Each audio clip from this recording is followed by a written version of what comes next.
Welcome back, guys. This is okay. Maybe you're right. We'll be talking about different political ideas and topics and subjects throughout the week.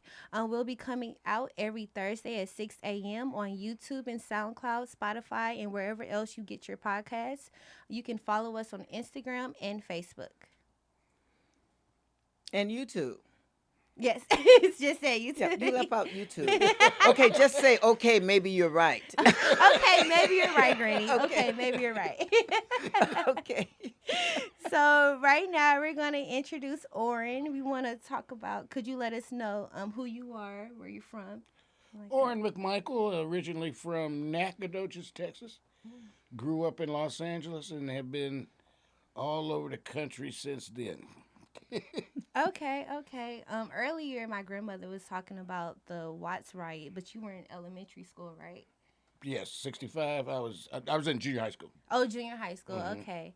Can you talk about the effects that the police were having on occupying the neighborhood? Everything. Uh, as best I can recall, because it's been a while, um, very much similar to, I'm trying to think of something recent here, but probably not so much the Black Lives Matter situation, but the police had occupied the community. Mm-hmm. It was a total police and National Guard occupation. And they locked the city down, or they locked our neighborhood down, which was southeast LA.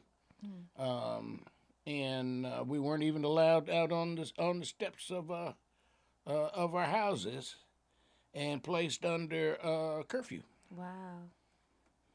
Wow. Okay. Okay. Well, those were things that were happening in California, but they didn't happen to the degree, but they happened in Texas and around because during that time we were subjected to quite a lot of that type of police mentality, Mm, and which was one of those things that I actually had hoped would go away when after the Civil Rights Act passed and after all of the struggles, you would think that that would go away.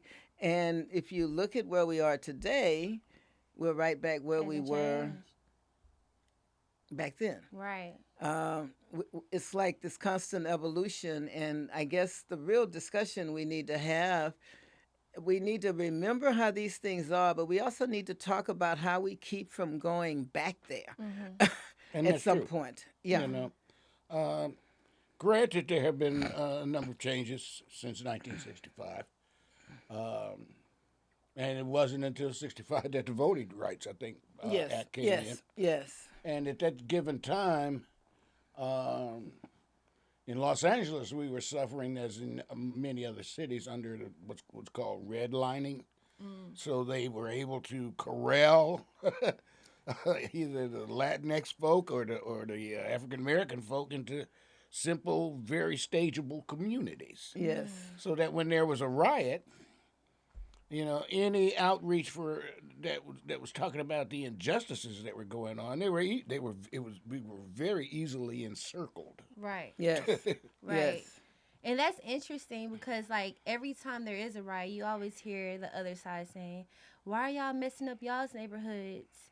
So can you talk about that? Like, I think wasn't so much as intentionally wanting to tear down our neighborhood, hmm but it was more so that was the only place we could get to. right. Yeah. Yeah. Because at that time it was shoot to kill. If you Mm. tried to leave the so-called curfew zone. Yeah. Wow. Wow. So it was easy to say, why are you messing up your neighborhood, because there was no other place for you to go. But at the same time, the only way that you were going to be able to call attention to what was going on was by doing something, Mhm. Mhm. and something had to be done. It's like, if we look at like what's happening right now with the trial for George Floyd. Um, People were mad, Mhm. and they got very mad. There had been so many senseless black murders of black people by police officers, Mhm. and they were senseless. Breonna Taylor never should have died. Right, right. And George Floyd never should have been in police custody Mm-hmm. Yes. for a misdemeanor $20 bill. $20 Yeah. bill. Yeah. And that, I don't even think they ever even looked to see what it was. It was just that it was George. He was black, and so Mm-hmm. that was all that was needed. And one thing that we're trying to address here in Texas by Representative Thompson is the George Floyd Act, and Clayton actually has joined us that he can maybe shed some light on how that will impact things in the state of Texas.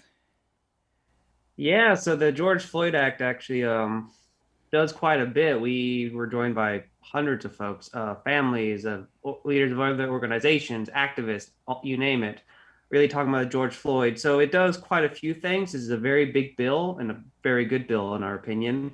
One thing it will do, as was just kind of briefly mentioned, it will end arrest for only finable violations. So George Floyd would never been in that sort of situation had this bill been passed.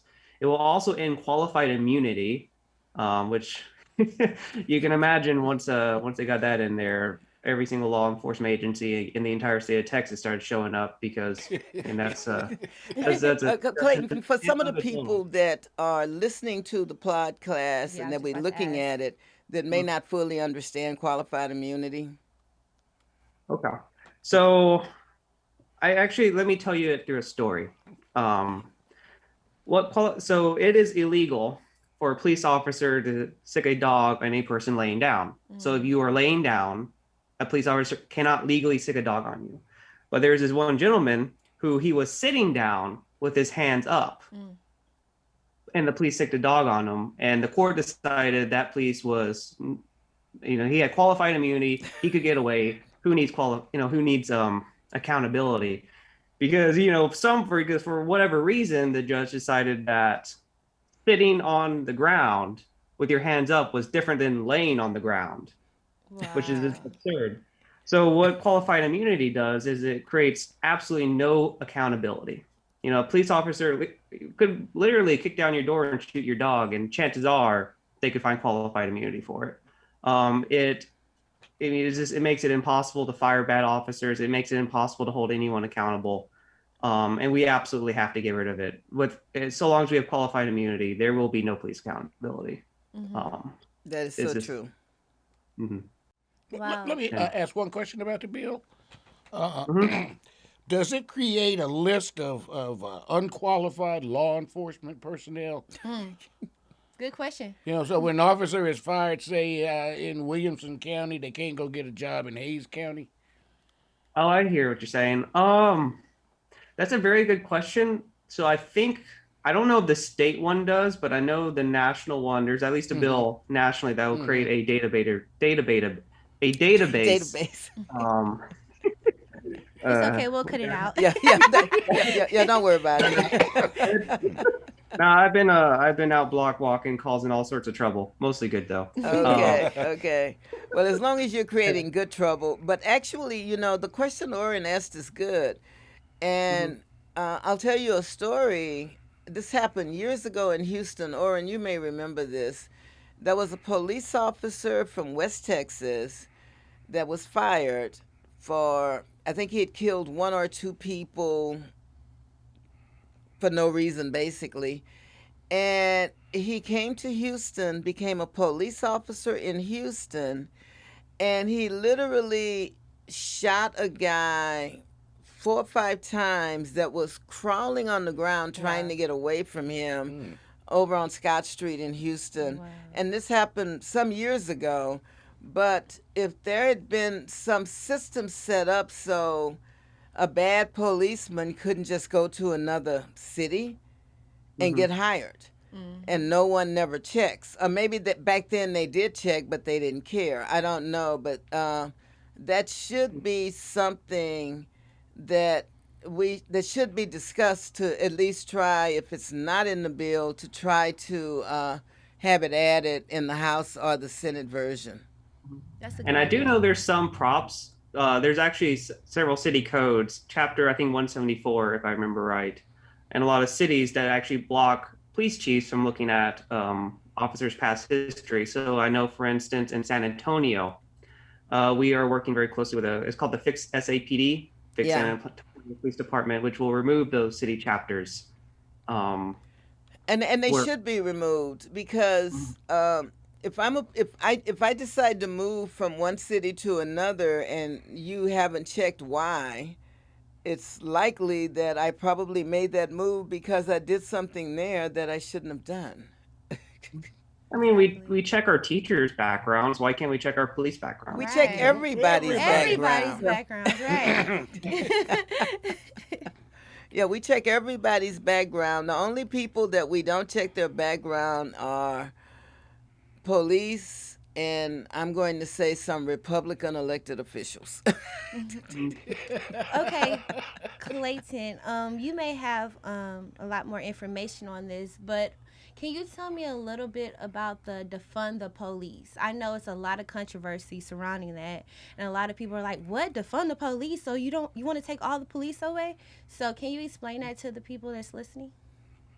Sure. So basically, what that comes down to, and this is how I try to explain it in my very rural community, is that we are trying to make sure. Right now, the police are tasked to do basically everything, to be marriage counselors, to check Right. up on homeless folks, to do all these like huge number of things, to be mental health experts, and that's just really not reasonable to ask for them to do all that. So what we mean by defund the police is that we have like certified mental health experts or Mhm. certified when there's a domestic disturbance, people who are trained in actual Right. de-escalation. So when someone's having a psychotic break, that we have a trained person there. And the way, we can have that mental health person there and then a police officer just standing in the background just in case things get bad, that's perfectly fine. But by and large, it's just making sure that we have actual trained staff for mental health, for homelessness, for domestic violence, for everything. That's not necessarily always just the police. Basically, it's like no longer a one size fits all Right. um, kind of deal. So it's not really a question of defunding the police. It's reordering the finances and the budget directions. Yes. Yeah, I call it like kind of refinancing Hmm. the police. Yeah. You can Right. change where the money goes. Yeah. Because they do have a very hard job. I'll give them that. I mean, look at their suicide rates. Mm. Suicide rates for police officers is significantly higher Whew. than the general population. So they have a very rough job, and we ask them to do too much. Um, so we do need to have like when things don't require police officers, we should have someone else step in. And that's true. That is so true. One example is the latest thing that happened with a 5-year-old child, and the school Mhm. called the police. Right. The school should not have called the police for a 5-year-old child. Exactly. But they don't have any other venue to look to beyond that, and that becomes stressful for the family, the police actually. A lot of police don't really want to be placed in that position. Mhm. They don't know how to handle that position. They did not go to school, and the police department's not training them to be social workers. And when I used to work at a children's facility, it was a lot of girls from ages 13 to 18. They had a lot of mental health problems. And during training, they told us that we couldn't do restraints on them because, like, years ago, it was a girl that got killed from one of the staff members doing restraints. Hmm. So we had to actually learn how to talk to these girls and talk Yes. them off the cliff, like, and Yes. literally talk them off the cliff, because a lot of these girls, they were trying to kill themselves, cut themselves, kill other girls, just do God knows what. But we had to really do that. So we do have to hire these trained professionals Yes. in the world to help these people instead of going straight to police to, And but well, also if you are in the state of a mental break, and a police officer shows up in a uniform with a gun on, and you already have a preconceived notion about what the police are, exactly, yeah, that just escalates the whole escalates it. Uh-huh. situation. And the goal has got to be to de-escalate the situation. Right, because no one looks at police and be like, huh, okay, here comes to save the day. A lot of us now, like especially like people of color, we're scared of we have PTSD. Like I never really had any altercations with the police, but people like me have. So when I do see a police, I'm like, okay, I got to be on my best behavior. Like I shouldn't have to live like that. Well, every time I get stopped by the police, and I have to be honest, I get stopped by the police. She never gets a ticket. On my way, while I'm driving on a highway or whatever. But I have never been stopped by the police where I did not call a friend before the police got to my car. Because even though I've never been stopped by a really rude and obnoxious policeman, you don't know. Exactly. You know, if that law that Representative Thompson has filed had been passed, Sandra Bland would probably still be alive and working at Prairie View now. Exactly. And that's the way I drive to Houston all the time. So when I get stopped by police on 290, I call a friend. Exactly. Yeah. At least I'd have someone, if something happened to me, they would know. And that is not a good way to live. Oh no! I mean, I'm 70 years old. Right?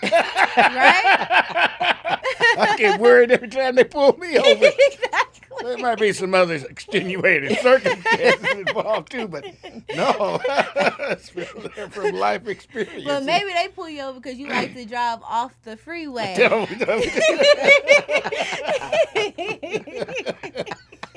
Maybe that's why they pull But you would think that even most police departments would should support the concept of change and changing their function so that they're more law enforcement and not so much social workers and preachers and Lord knows whatever else. Right. You would think. You would think. You would think. But I think egos get involved in that too. And I think the word defund can scare a lot of police Well, I think officers, defund. like I think defund canceled the conversation. Yeah, it did cancel. I think it honestly. canceled the conversation, and you were always spending your time trying to explain to people that you shouldn't have to explain what defund meant. So if you're explaining it to someone like me that you shouldn't have to explain it, you don't really have time to go explain it to the other side. Right, right. And it was probably the easiest choice of words at that point, but it did create more divisiveness than it should have because people locked down, I would think, and they didn't want to hear what it really meant. True. Yeah, I even think of like my own family. A lot of them voted for Trump, probably twice, though they never told me. And I remember I was eating dinner with them one day, and they were just ranting and raving about defund the police. And then we started talking, and they agreed that like the police need to be less militarized. Yeah. That the police need to like not arrest people for nonviolent offenses. That really the police shouldn't be called for everything. That we should have like more social help and more mental health. So like they agreed with all the actual major points of the defund movement. It's just that messaging. It's that word. Yeah. Well, it's kind of like the same. I mean, it shouldn't be the same, but I mean, we had a hard time for people grasping Black Lives Matter, and I still don't understand how that was a hard concept to grasp. It's not saying your life doesn't matter. We're just saying Black Lives Matter. Well, that's true. That's true, but. Well, I think what you have to realize is that a lot of people that didn't understand Black Lives Matter, it was because they didn't think they did. Yeah. And so for them, that was like, they were reliving their ancestors' life of Black people were of no worth. And so for a lot of them, I honestly think that they just did not feel like that our lives did matter. And that's what we're working against. That too. Years and years of that thought process of we're still the 3/5 of a man in a way. Yeah. So, yeah. Okay, Oren, I have a question. Yes. My grandmother was talking about how well, I have two questions for you. Both of them are juicy topics. Okay, I'm gonna do the getting kicked out of Houston Tullison, right? Yeah. In Austin, Texas. I just want to know, why did you get kicked out of there again? Now, Well- see, she was not supposed to ask that question. Okay. Well, Oh, well, there you were went to the second 4 other students involved, and we were working with the likes of the Panther Party in Austin at the time, and working with the Breakfast for Children's program. We were trying to co-sponsor a conference that was eventually held at HT. And the administration finally gave in and allowed us to have it. But the conference included the likes of Yolanda Birdwell and some of the more activists and I guess, headline folk at the time. And the administration just refused to allow us to have these folk on campus. We eventually called for a meeting with the president, at the time, Dr. King, and there was supposed to be 4 of us in the meeting, and we invited the rest of the campus. The rest of the campus. Instead of having the meeting in his office, they moved us to the auditorium. And they refused to let him leave the auditorium until he agreed to certain positions. It was a kidnapping. Okay. Virtually a kidnapping. And shortly thereafter, a number of us were released because, according to the letter, if I can remember it correctly, we did not fit in with the pedagogical atmosphere at this college. But it was also, the background to all that was the Corn and Teplo program, which was being fed by the FBI at the time, and we were being fed into that program. Wait, what program was that? I never heard of that before. So what is that? It was a program run by the FBI. Well, they were infiltrating activist organizations, Oh, okay. and because of the infiltration, they were able to get inside and then it essentially set up what was called. I'm trying to recall heard it recently, and they were talking about the Trump rally. Agitator provocateurs. Oh, okay. Agent provocateurs. And they were trying to change the direction of organizations, if not outright destroy organizations. So in the process of trying to get this conference at HT, then it became part of that program. Okay. So is this the same time the CIA showed up at your house? No. Was it, okay. Oh, this is another time. Okay. No, it wasn't the CIA, it was the FBI. Oh, the FBI. Same thing. Both shouldn't be showing up at your house. If they show up at my house, I'm getting scared. I don't know. Well, and at the time, it was not good because I was living with my parents. And Oh, that's worse. it was worse. In a black household, the FBI is at your house? Well, I was there when Angela Davis was released from prison, along with 2 other guys from the Communist Party at the time, and FBI was also out there watching us drive off. Interesting experience. Yeah.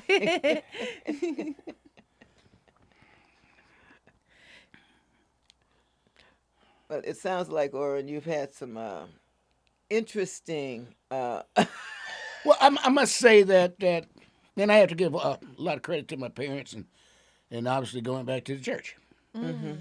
When I was real young, I guess around being a teenager, probably a little younger than that, we had a group at the church that was part of the NAACP. And our minister was very active in the city. And he created a youth wing. And we actually read Malcolm X. And he kept us interested. He kept us involved in politics, pretty much local good, elections. Right. And that stayed with me even as I went into college. So that even upon leaving HT, I eventually came back to Austin and went to University of Texas, where eventually I became chairman of the black student You had a little union. controversy there too, though, didn't you? Yeah, we had some issues there too. At that time, we were talking about trying to increase the black and brown population on campus. We represented less than 1%. And we I think they're up to 7% now. I don't. it might be around 7% now. Wow, Yeah. it reached a milestone. We were less than 1%. So we went to the Board of Regents meeting, the Black Student Assembly and the Hispanic Alliance. I can't recall the names of the organizations, but we all got together and went to the board meeting. Well, we weren't supposed to be at the board meeting, so they called DPS. And we literally had to run out the building.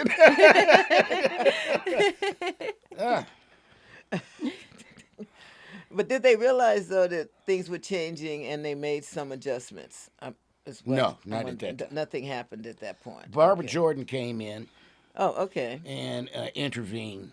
Oh, okay. There were some minor changes in terms of additional recruitment, Okay. mostly athletes. Okay. But it really did not change the systematic. Yeah. And the athletic thing had more to do with making the alumni association happy by winning some games. Making money. Yeah. Yeah. And that's very unfortunate. But in talking about all of this, the other issue that is raging out there, we're at a point where we have a lot of racial issues that are going on that need to be addressed. We have legislation that's good that needs to pass.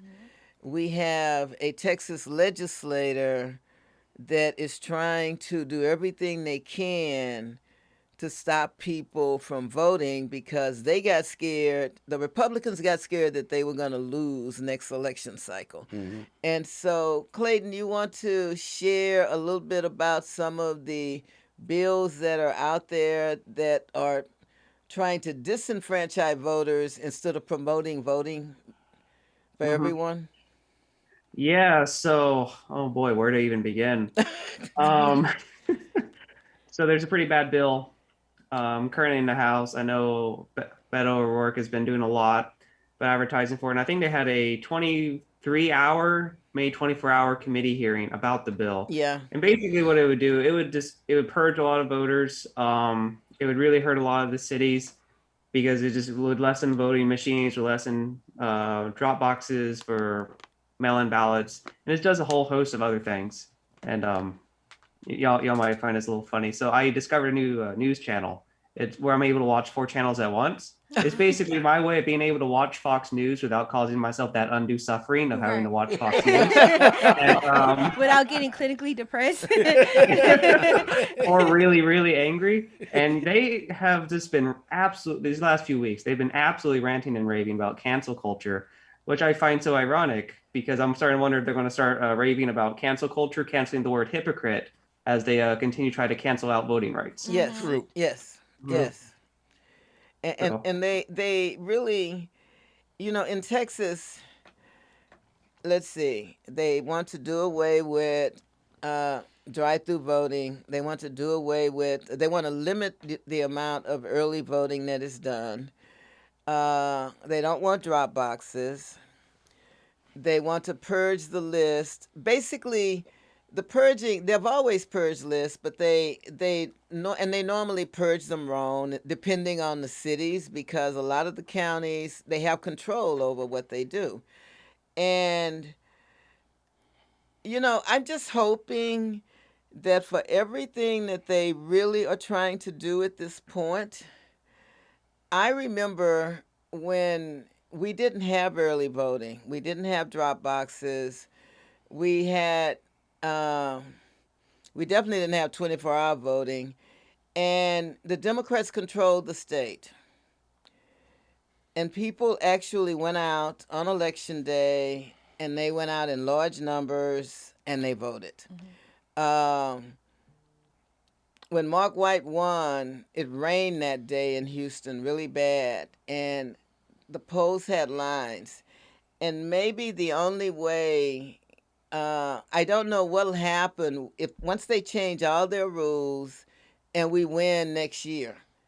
And I actually think that people should be mad enough next year to win. But I also noticed something else about voting. Early voting has always benefited, in Texas at least, the Republican Party. Hmm. So if they don't have early voting, maybe for sure they will shoot themselves in the foot because it has always benefited their people, not us. Mm.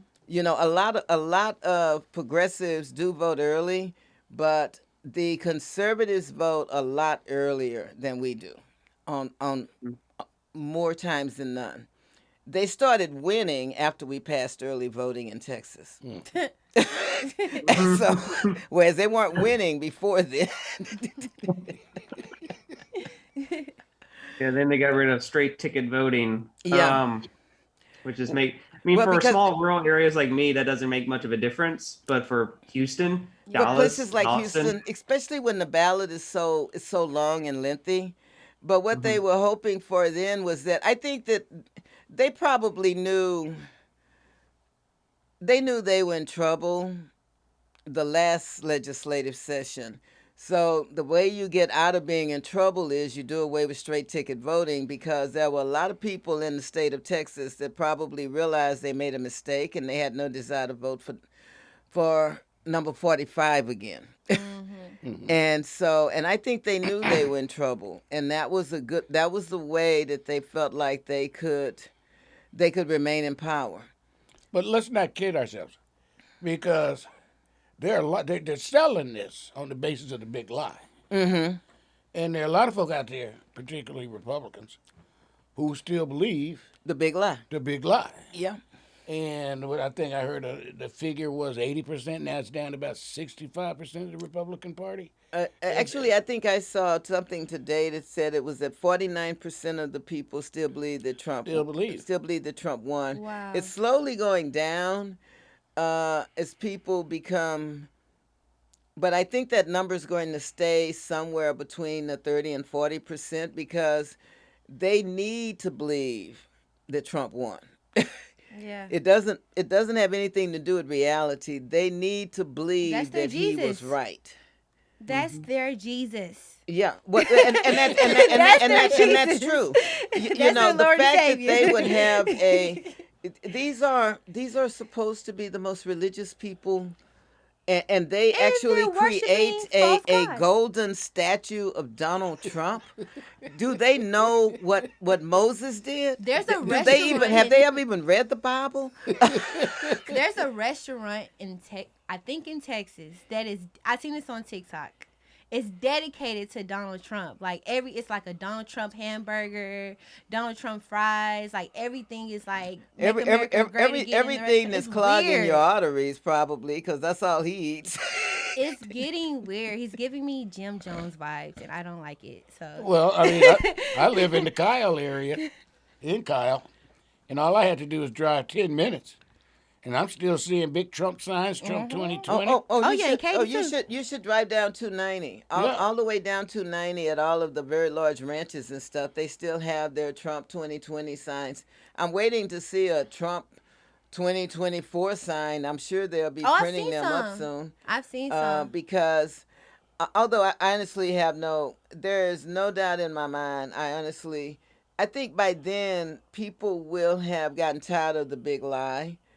Uh, Okay, what is the big lie for Well, people well, that my don't big know? my big lie is the money that he's ripping these people off on. I Okay. think there are a lot of big lies going on, but mine is the money. Yeah. You're taking advantage of all these poor people, and I read, and hopefully this was a lie, but I don't think it was, that Trump raised $17 million Oh Lord. to help. This was just he had a fund for the Georgia Senate Okay. election, and the question was how much went to the Georgia Senate election, Anybody want to take a guess? I, No, zero. No, yep. yeah. And you know, it's like he raised money for. Let's go back to before the election. What was he saying before the election? They're gonna steal it. It was like he knew he was He's planting losing. those seeds. His campaign had already told him he was losing, so he said they were gonna steal it. Then, as soon as he lost, he starts raising money. So all these people that bought the big lie started giving him money, and and that money is his basically. Can Right. do anything he wants. Yeah, he's with. doing. Yeah, he can do whatever. Oh my And God. then like it's came out that his campaign, what they did with money, they would send you something and say, "Would you like to give?" So you want to make a one-time contribution, but what you didn't know was there was a little yellow box off to the side that you didn't pay any attention to that was already checked, saying that you wanted this to be reoccurring. You didn't say how often it was reoccurring. They started taking money out of people's Weekly. account weekly. Man, to be a white man in America. I'd be hey hey do hey if I anything. did that I'd be in jail. Of course. I'd be under the jail. They would find something to arrest me for. That's like the golden ticket being a white man. Like Yeah. you do whatever you want to do. Yeah. Sad, sad. Well, I don't know. Clayton probably disagrees with that because if it had been beneficial for him, he would be in the Texas Senate and we wouldn't be battling all these things, right? Oh yeah, how was running for the Texas Senate in 2020? Well, with the COVID, it was kind of a wacky time because no one knew what in the world to do. Right. Yeah. But overall, I mean, it was good. I definitely saw how toxic Democratic branding is. And I would talk to people and we would agree on everything. And then at the end of the conversation, but they'll just say, "But you're still Democrat. You know, you're just going to do what Pelosi says," Wow. and then click. So, yeah, I got a lot of work to do there. But overall, it was a really good experience, I would say. Definitely pushed the needle forward quite a bit. That leads to a question. Do Democrats need a rebrand?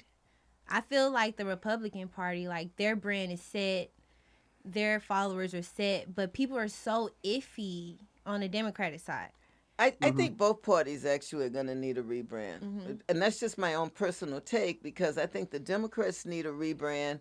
But I think that the Democrats were so lax, and I may be wrong in this, but personally, I think they were so lax that they never really, they allowed the opposition to brand them, which they never tried to brand themselves for what they believed in. They let the Republican Party brand them. Right. And basically, Democrats are branded as these godless, horrible. Well, it's like that. What is that group, QAnon? It's the Democrats that are raping young children when everybody who goes to jail for doing that is a Republican. Exactly, because I know Jeffrey Epstein was a Republican. It's His little nasty tail. It's like what's missing here? Oprah, they're saying Oprah now is in there. Yeah. All of them people. Yeah, I'm like, oh my God. But they have done that. But the Republicans need a rebrand too because they're struggling. I think the saner Republicans recognize that they went down a rabbit hole. And their whole thing was, let's just get elected. It doesn't matter who it is. who it is. Let's just get elected. We can overcome that. But the person that I probably had little respect for was the former Speaker of the House. And he just wrote a book that is amazing. John Bonner. Yes. Yes. He was a former Speaker of the House. He's a former Republican Speaker of the House, Bonner. Okay. And he just published his book. And he's basically calling a lot of them out. Okay. And so, it's now. I mean, he wasn't. It's a day late and a dollar short. Yeah, he wasn't Yeah. a great speaker, right? He went along to get along when he was speaker, but now he's telling the truth. But now, who's going to, will people listen or will they believe it? I don't know. Right. But I do think the Republicans need a rebrand too, because I Right. think they're mired in. they're mired in, it's like in some respects, a lack of intelligence, a lack of a good thought process. There are all these things that aren't really working. Uh, the evangelical community has used their following for them to get rich, Yeah. Uh-huh. and and now people are questioning their faith. You shouldn't really question your faith, but you should question who you put your faith in, Mm-hmm. but not question whether you have faith or Mm-hmm. not. Right, And I right. think they put their faith, they were doing exactly what the Ten Commandments said don't do. Mm-hmm. And in some cases, some of them were doing everything the Ten Commandments said don't do. Mm-hmm. Mm-hmm. Mm-hmm. Yep, yep. But it was just bad. But I think I actually see, personally, I see an opening. I don't know about everybody else. I really feel like that we have the potential to move out of this morass and move forward. Mhm. But I don't know. Clayton? And I think there's definitely ways. So, I am actually running for like Lampasas City Council, and one of the Okay. things I keep talking about is internet. Like this is all I ever talk about. I really don't talk about anything else. Um, Same, and same. I was talking to this one gentleman today, and I'm like, corporations didn't bring electricity out to rural areas. They didn't. It took cooperatives. It took the Yeah. community doing Yes. it. So Yeah. I think again that like little bits of populism, Yeah. particularly populism known like the Jim Hightower-esque type, Yeah. um, really resonates with a lot of folks. And that's true, Clayton. And actually, I think the best way for us to really be able to take control of the state again is local races like that race that you're getting ready to run in, because at that point, people are listening to what you want to do for your city, and they are not necessarily tarring and feathering you with any specific party, Mm-hmm. Hmm. because Oh it's yeah, all just about what you're talking about locally, and because when that I was becomes running, helpful for the future, because once you can get past being labeled as anything other than someone who cares, it makes it a lot easier to get elected to other mm, things.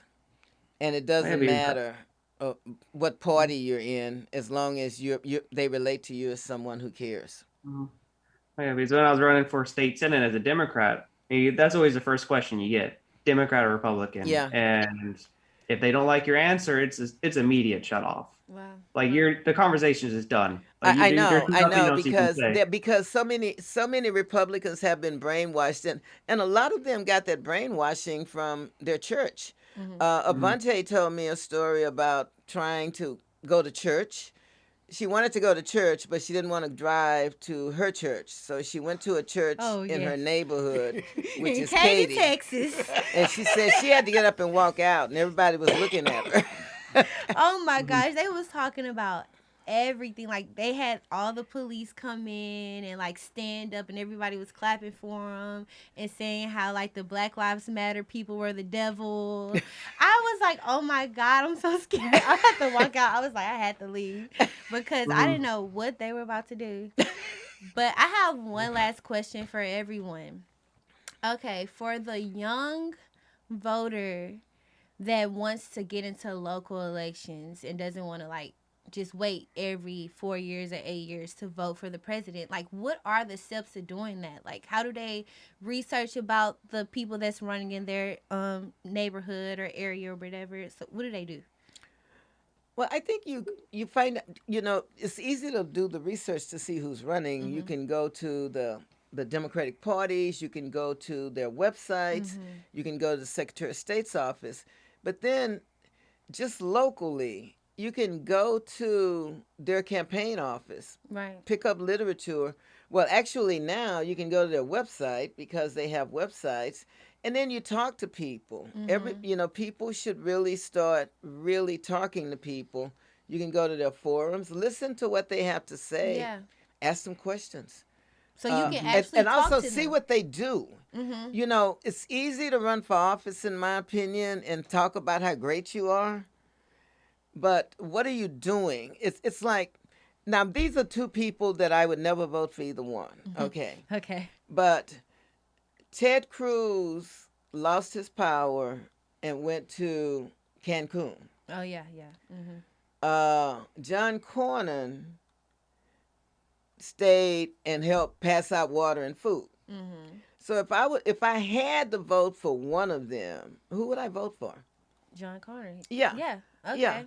And because, if you see what they do, anybody who's running for office for the most part is doing something. Right. I think they are, and then I think the other piece is that what we as Democrats have not successfully done, and I have to give credit to the Republicans for this. Just like Clayton, he's now running for city council. These folk, the right, took over the school boards, took over the city councils, Yeah, county commissioners. Now we're starting to come back into major cities like Houston and Dallas. yeah, Austin has always been the blue spot.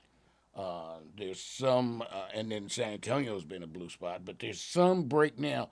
But it's because we're starting to get more folk into the state legislature as state reps. It's our tendency is to want to go for the big box yeah, and Yeah. try to be the governor yeah. when we ain't even been to city council. Yeah, and Right. yeah, that's Right. true. That's true. You see these people who said, "I'm running for governor of Texas," and it's like, so where'd you come from? Exactly. Who are you? Yeah, who are Yeah.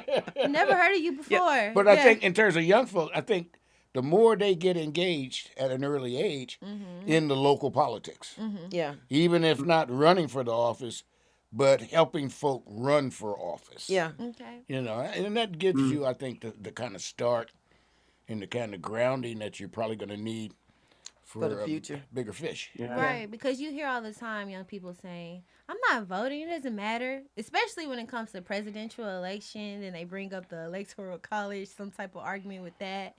So I do feel like to start off, they should, get into the local election, learn about it, learn about the local government, and work through that. So Well, what we should do is try to demand, as a group of people, totally void of race, gender, age, or anything, that we actually do put civics back into schools, because civics needs to be in the schools.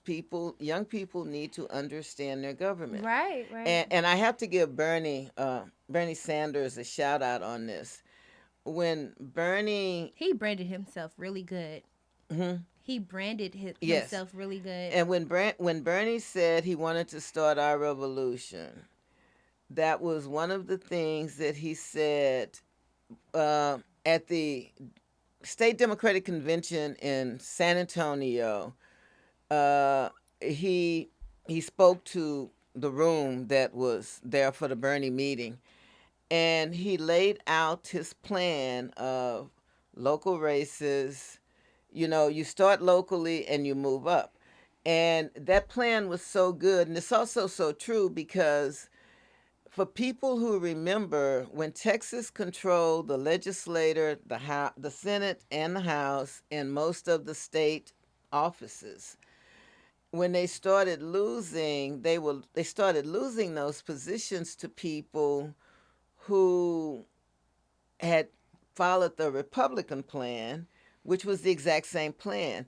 They ran people locally, and mostly it was in races that you didn't have to declare a party preference. You just run. You don't have to be a Republican or a Democrat to get elected in a lot of cities around the state. You just run. yeah. They ran people in those races. Those people won. People liked them. They became human people. And so when they ran against the incumbent Democrats, a lot of them were able to win. That is a good idea.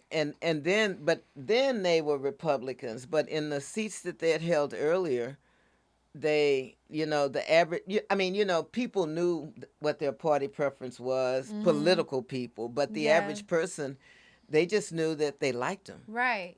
I feel like we should do that. But that's a different conversation. not to, excuse me. I look at the example of Stacey Abrams. Mm-hmm. So you don't necessarily have to run for public office. Yeah. But if you are a campaigner, Yes. you know, somebody that facilitates people get Yeah. in there, Mm-hmm. you have just as much power as the elected official. And that's Right, true. That's right. true. Mhm. That's true. Yeah. I don't know, Clayton. I don't know if that makes any sense. No, it's definitely true. Like I know one of the things we do at our revolution, I'm one of their chief troublemakers, is right now we have I think 46 locally endorsed progressives Okay. in every single corner of the state. So we're seeing actually a lot more growth in Texas of progressive running in places that we never had them run before. Port Aransas, Rockport, some little town called Lampasas. You know, it's all over the place. And and the more we take these little bitty towns, Yeah. the more we can begin to Really. break Really. that stranglehold that the Republicans have on the rural areas. Yeah. Mhm.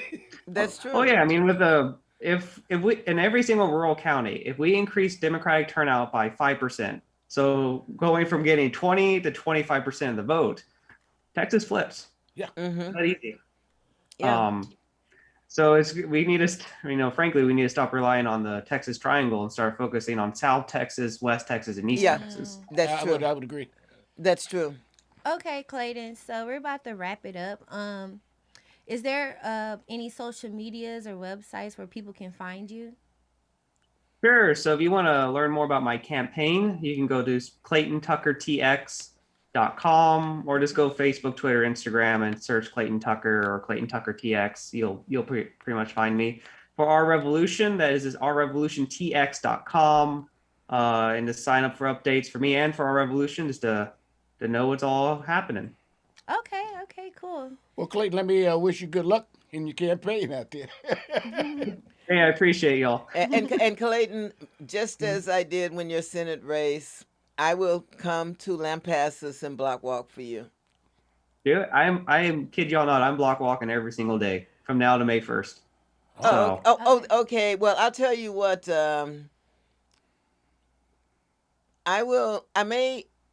I'll call you because I may be able to come Friday. okay, nice. Okay. Yeah.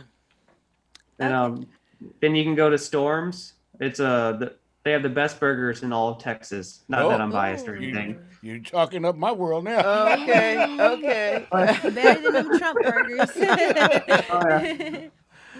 Okay. Okay, guys. So we're about to end. If you agree with anything we said, then okay, maybe you're right. Okay. So just follow us on Instagram at Okay Maybe You're Right Podcast. You can find us on YouTube, SoundCloud, Spotify every Thursday at 6 a.m. And this was Avante, and this is Paula, Avante's grandmother. and thank you, Oran and Clayton, and see y'all next time. Bye. Thank you. Thanks. Thanks, Bye-bye. y'all.